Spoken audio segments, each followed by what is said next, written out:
ကိုကအနာဂတ်မှာတစ်ခုခုလုပ်လိမ့်မယ်လို့ပြောချင်ရင် future simple ထက်တဲ့ positive standard structure ကိုသုံးရတယ်။အဲ့တော့ future simple ထက် positive standard structure ကဘာလဲဆိုတော့ subject plus will plus verb 1 verb 4အနာဂတ်မှာလုပ်လိမ့်မယ်ဆိုတဲ့အဓိပ္ပာယ်။အဲ့တော့ဥပမာလေးနဲ့အရှင်းဆုံးရှင်းပြပေးမယ်။ငါကမနေ့ပြန်ကြရင်ဈေးကိုသွားလိမ့်မယ်။အဲ့ဆိုရင်ဘယ်လိုပြောမလဲ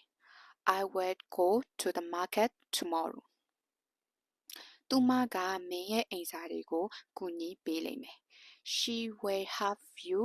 with your homework အနာဂတ်မှာကိုကလုံးမှာမဟုတ်ဘူးဆိုတဲ့အဓိပ္ပာယ်ဆိုရင်ဘယ် standard structure ကိုသုံးရမလဲဆိုတော့ negative standard structure ကိုသုံးရမယ် subject plus will not လို့ပြောလို့ရတယ်ဒါမှမဟုတ် would လို့ပြောလို့ရတယ် plus verb 1 verb 4ဒီည fast food စားမှာမဟုတ်ဘူးအဲ့ဆို I will not eat fast food tonight